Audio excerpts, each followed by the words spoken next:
Hey everyone, Mr. Happy here, and in this video we'll be doing a full breakdown on the Reaper job coming in Endwalker. This information is fresh out of the latest media tour, but bear in mind everything in this video is still subject to change before Endwalker's release. I won't be focusing too much on potencies outside of using them as a basis to guess the flow of the job overall. Also, there is a playlist in the description and from clicking the I in the top right corner that will take you to all of my Endwalker job change videos. With that, let's get started. For those unaware, the Reaper job is a melee DPS that shares armor with Dragoon. It has a focus on building two resources, Soul Gauge and Shroud Gauge. Many of the Reaper's attacks generate Soul Gauge. You can use 50 Soul Gauge to summon your Voidsent avatar and make it use a more powerful attack that generates Shroud Gauge. At 50 Shroud Gauge, you can enter an enhanced state, rapidly attacking the enemy before doing it all over again.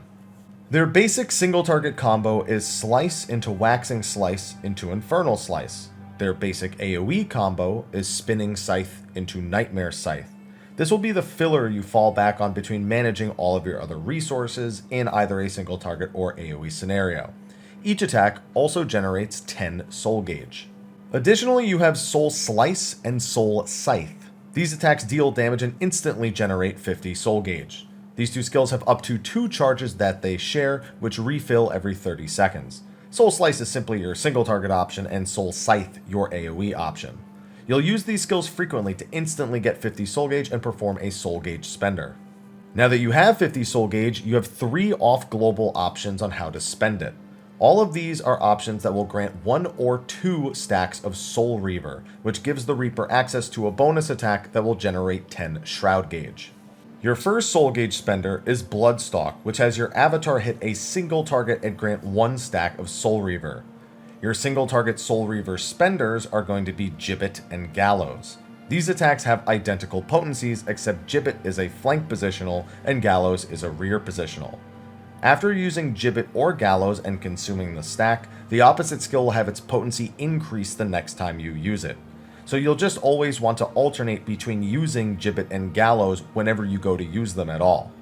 On top of that, Bloodstalk changes to either Unveiled Gibbet or Unveiled Gallows. These attacks are identical to Bloodstalk in all form and function, so don't worry too much about the name change. The second spender is Grim Swathe, which summons your avatar to deal AoE damage and grant 1 stack of Soul Reaver. This then grants you access to the AoE Soul Reaver spender and that of Guillotine. Expect to use both of these frequently in AoE situations, especially being they're your major option. Your final Soul Gauge spender is Gluttony, a powerful AoE with a 60-second cooldown that also grants 2 stacks of Soul Reaver. This has a higher potency than both other spenders and will be a part of your burst window every 60 seconds. Because it gives you 2 stacks of Soul Reaver, you can either perform 2 Guillotines back to back, or for single target, you can do both Gibbet and Gallows back to back. Now once you have 50 Shroud Gauge, you can spend it to activate Reaper's premier skill in Shroud. This skill causes the Reaper to enter the Lemure state and grants access to the Lemure Shroud Gauge and 5 stacks of the resource.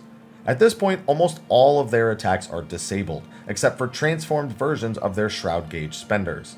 Gibbet and Gallows are renamed into Void Reaping and Cross Reaping, and Guillotine is renamed into Grim Reaping.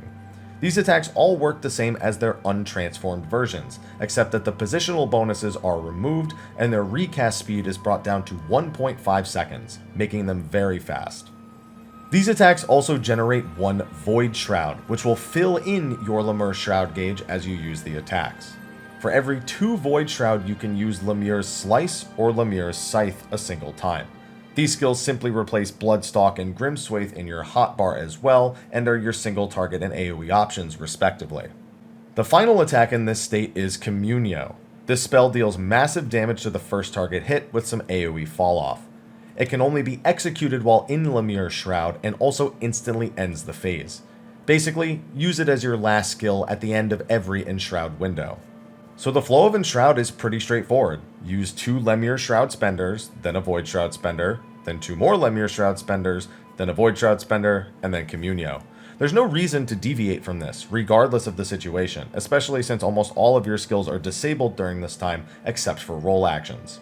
So with that, I think you've got the general flow, but we're not nearly done with all the skills. Reaper itself has no dots, but they do have a debuff they have to keep up called Death's Sign. This debuff increases the damage the Reaper themselves do to the effective targets, so 100% uptime is crucial. It can be applied to enemies with the global cooldown skill, Shadow of Death for single target, and Whirl of Death for AoE.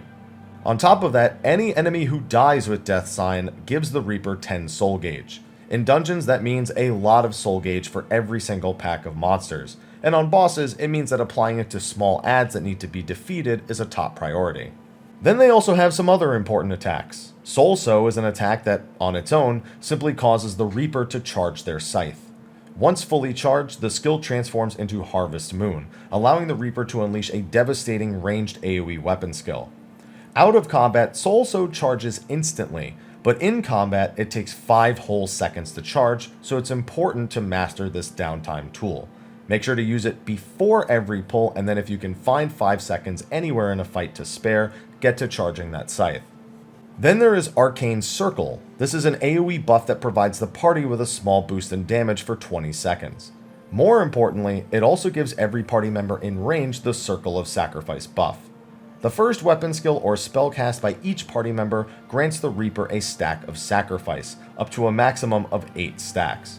After 6 seconds have passed since Arcane Circle was cast, the Reaper can use these stacks to execute their Plentiful Harvest attack. This is a powerful line AoE with some fall off after the first target. More importantly, it instantly grants 50 Shroud Gauge, allowing the Reaper to enter their enshrouded state.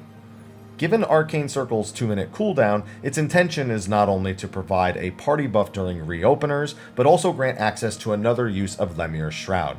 Just remember that Plentiful itself is another global cooldown skill. With that, let's move into their basic utility, which there isn't much of. Arcane Crest is a shield that the Reaper can use on themselves to block a percentage of their health and damage.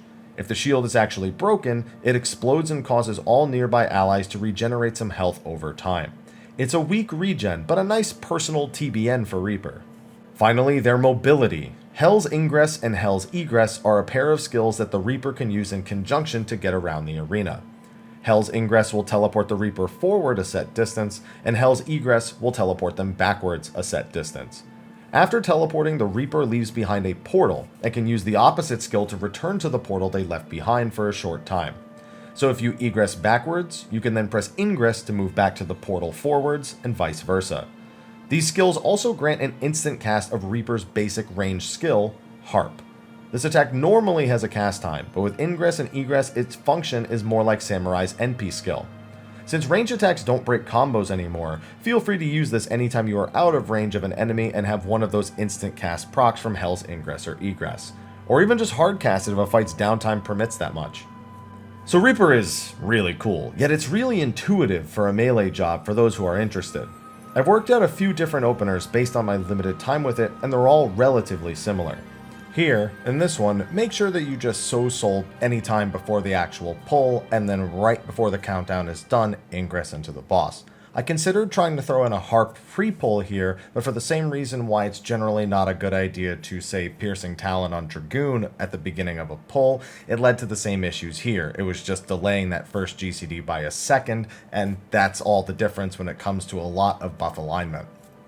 We apply Shadow of Death first, and then proceed to use both of our Soul Slices. Our goal in these first global cooldowns is to set up our burst window so we can almost entirely avoid using the basic 1-2-3 combo. Arcane Circle also takes 2 GCDs before Plentiful Harvest can be activated, so we need to get that going and then fill in that space. We do this with a Soul Slice, Bloodstalk as an off global, and an Enhanced Gibbet or Gallows. Which one doesn't really matter, just make sure to hit the positional for potency and be prepared to swap the order for the rest of the fight.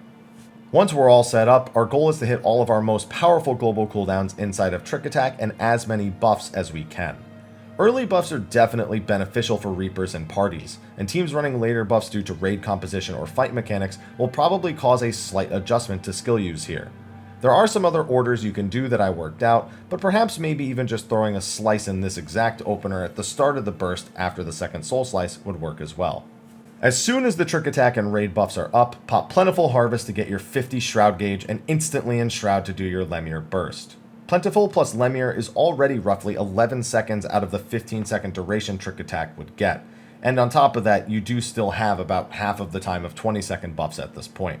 So your last 2 global cooldowns inside of Trick Attack should be Harvest Moon and Enhanced Gibbet or Gallows, and then you can fill in the rest with whatever you have in your kit. One thing I forgot to test with my time was whether or not Gluttony's Soul Reaver stacks persist if you enter Lemuel's Shroud. So I have it as either after Communio in the short time between its cast, finishing the next GCD, or right after the Harvest Moon, which is definitely a bit more ping friendly. Otherwise, I might use it as early as right after the Plentiful Harvest, but before hitting Enshroud. But I'll have to test that when the servers actually go live with this job, because again, I just don't remember if it works that way or not. These are all your hardest hitting skills, so if you have them all available, they should be part of every 2-minute reopener. Of course, if you haven't had time to recharge Harvest Moon, then you'd replace this with either an Enhanced Gibbet or Gallows thanks to your Gluttony. The 60-second and 120-second buff alignments both seem to flow well, though you do have to slightly manage your gauges.